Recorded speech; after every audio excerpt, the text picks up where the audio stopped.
Hi, I'm Sue Mazzara from Quilter's Paradise. I'm here today to talk to you about a slit and sew technique that we've designed to make sewing curves easier.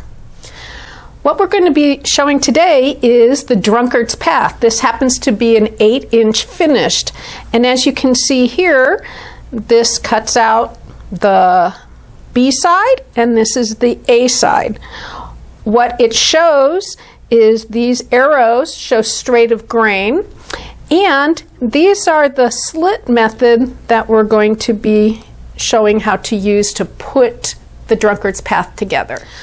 These templates are designed to fit within a 10-inch square. You will be able to get both the A and the B out of it. You would not put the same colors together, but you would put another 10-inch square. You can alternate the two. I happen to have a small cutting mat here that I'm going to use because I want to be able to turn the mat around so I don't have to turn around a table. So I'm going to I'm just going to do one at a time right now, or no, I'll do both. So I'm going to line up my 10-inch. Okay, and you can see that. Now I'm going to, let's do the large one first, and I'm going to place this on here, and I'm also going to show that I can have this on here. I've got plenty of room, but I'm not going to use that right now. I'm going to move this up just a little so that I can even get off the pinked edges. Okay. And then I take a rotary cutter. It turns out this one is a 45 millimeter, and we also have 28 millimeter. Both of these could be used. Okay. So I'm going to cut around this one.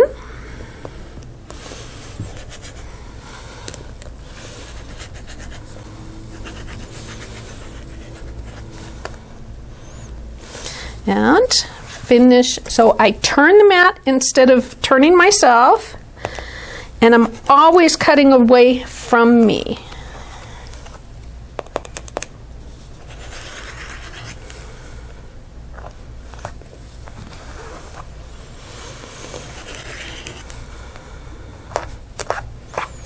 Now that is fully cut out. Now I'm going to do the same with the other side. And I can just leave, well, before I do that, I want to cut my slits. Okay. I'm going to hold into this, and what I do is I cut away from me instead of to me. So I go in and cut away.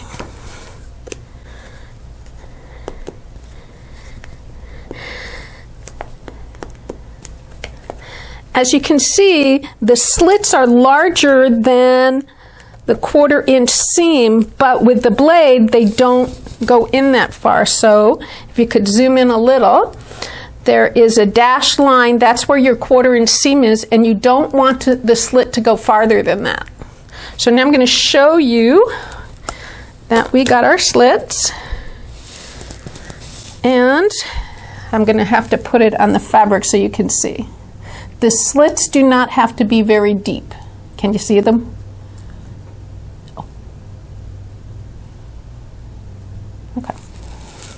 I'm going to do the other side. And when I do the other side, now I'm going to use the smaller one. Okay? It doesn't matter. Although you get longer slits with the smaller one. So I'm just going to line that up. This is the A template. One thing that I didn't talk about before is we have an adhesive on here that's grippy, and so we use that because once it's on there, it doesn't move. You can push, push, push, and it doesn't move.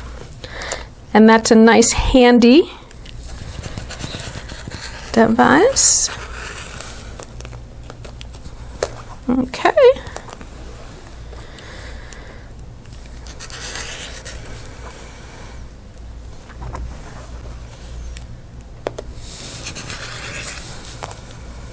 Again, I want to cut the slits. don't want to go towards. I want to go away from me. So I turn this and start going in. And you can go back and forth on here. And you cut all of the slits. And these ones you should be able to see better than the last set. So now I'm going to take this off, and now you're going to see that the slits are there. It's hard to sew. Oh, this one shows better. Sorry.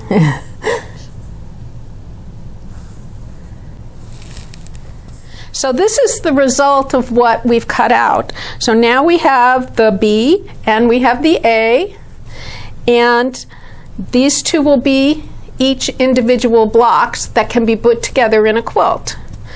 To do that, the next step is going to be sewing, and I'll just show you that you have to start sewing from this angle, and at that time what you'll do is start going to the slit that you can't see now, but we'll show that to you next time.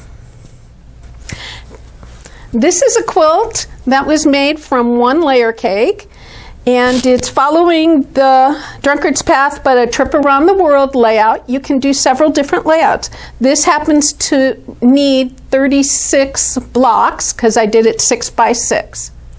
Thank you for joining us.